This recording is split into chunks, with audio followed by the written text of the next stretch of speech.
E eu acho, presidente, que aqui há uma discussão sobre quem está a favor da vida, mas que eu acho que a gente tem que aprender com o que aconteceu na pandemia. Nós temos que aprender com o que aconteceu na pandemia. Hoje o Brasil é dependente de um monopólio da Hemobras e dependente de que esse produto, sim, vá lá para fora, seja industrializado e volte para cá de forma beneficiada. O sangue vai in natura e volta para cá em partes que vão ser usadas de forma medicinal. Na pandemia o que nós vimos foi isso. O mundo inteiro dependendo de matéria-prima que alguns poucos países detinham.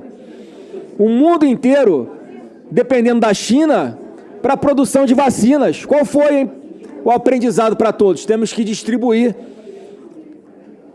aonde nós investimos não só na produção de matéria-prima, como no beneficiamento dela, na produção de vacina, no caso. E aqui é a mesma coisa.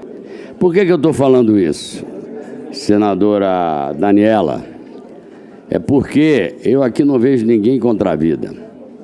E eu acho que o calor dessa matéria pode ter apaixonado alguns, mas também acho que não quero fazer juízo de valor nenhum.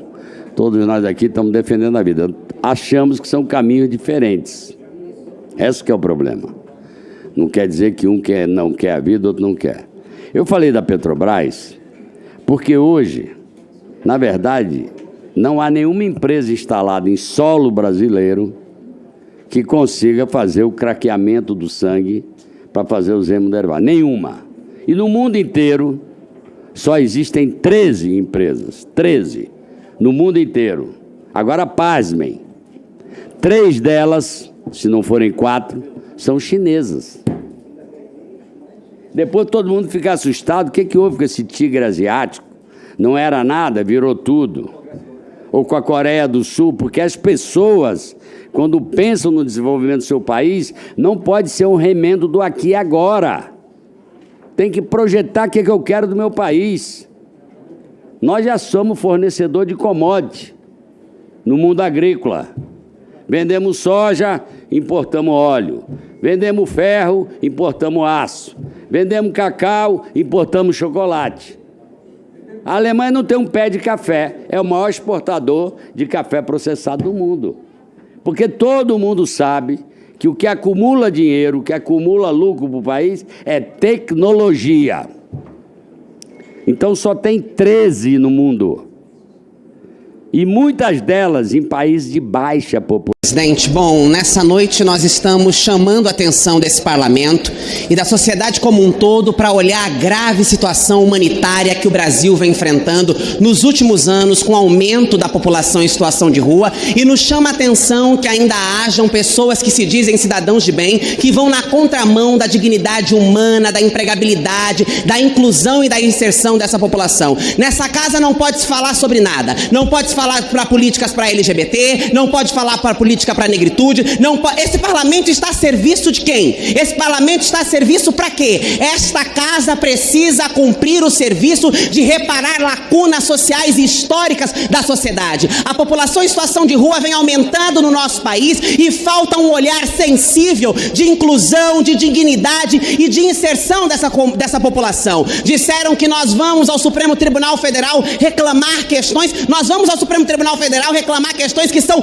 inconstitucionais, que ferem cláusulas pétreas da nossa Constituição. Nós não estamos tratando de algo que é inconstitucional, nós estamos tratando da dignidade humana, nós estamos tratando de que pessoas tenham direito à empregabilidade, tenham direito à emancipação, tenham direito à comida no prato, à moradia digna e de qualidade. O deputado falava se nos nossos gabinetes existem pessoas trabalhando que eram pessoas em situação de rua. Eu mesma fui expulsa de minha casa, conheço a realidade da rua, e nós saímos das ruas, nós saímos das mazelas para olhar por esta parcela da população que é esquecida, que é espizinhada, que é açoitada exatamente por uma lógica burguesa, por uma lógica liberal, por uma lógica excludente. É em nome daquelas e daqueles que perderam a perspectiva no futuro, é em nome daquelas e daqueles que não têm esperança por conta de políticas que eram a política econômica que estava em curso nos últimos anos nesse país, país que acirrou as desigualdades sociais. Este parlamento tem uma obrigação,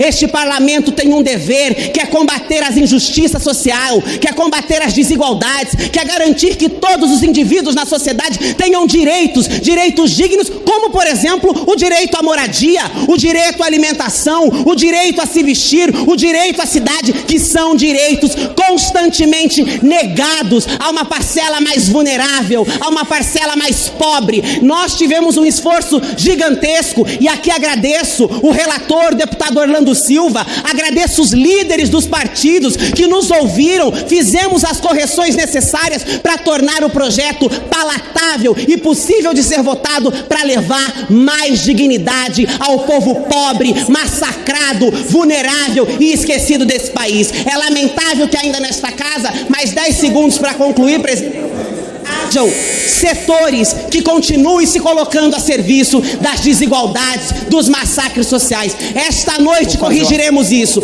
Esta noite levaremos esperanças para debaixo dos viadutos, para as ruas desse país, dizendo para esta população que dentro desta casa há mandatos comprometidos e preocupados com as suas vidas, com as suas dignidades e com os seus direitos. Muito obrigada, presidente. Eu vou consultar o...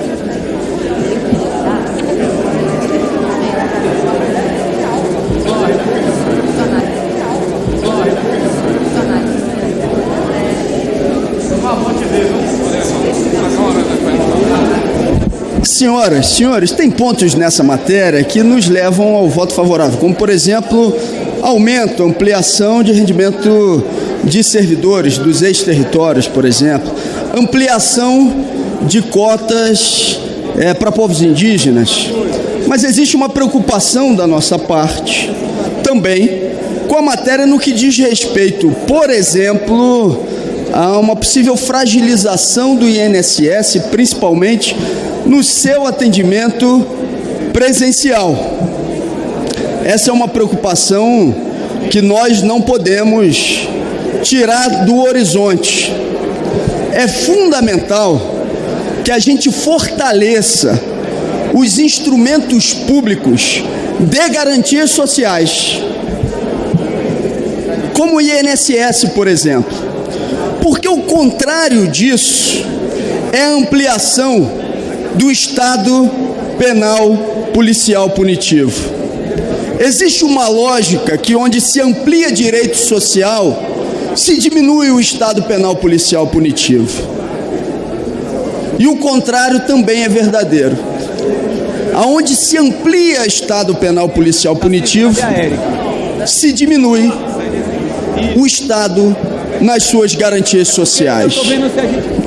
Nós defendemos então o INSS público forte, e nós não defendemos essa ampliação do Estado punitivo. Foi por esse motivo, inclusive, que a nossa bancada, a bancada do PSOL, apresentou um projeto de decreto legislativo. Quase a totalidade da bancada do PSOL apresentou um projeto de decreto legislativo para revogar a política que incentiva a privatização das prisões, com as chamadas debêntures incentivadas. Por quê? Porque revogar essa política de privatização de debêntures incentivadas é uma necessidade que se impõe, porque o que a gente tem que estar votando como parlamentar é a ampliação dos direitos e garantias sociais. Nós não devemos cometer injustiça com ninguém.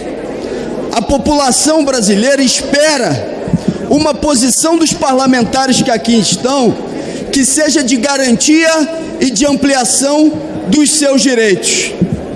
É por isso que cada um e cada uma de nós tem que lutar.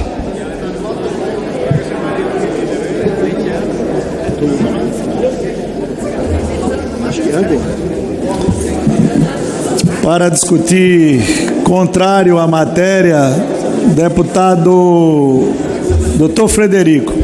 Presidente, quantos inscritos sim e não? 2-2. 2-2? Deputado doutor Federico. Cancela.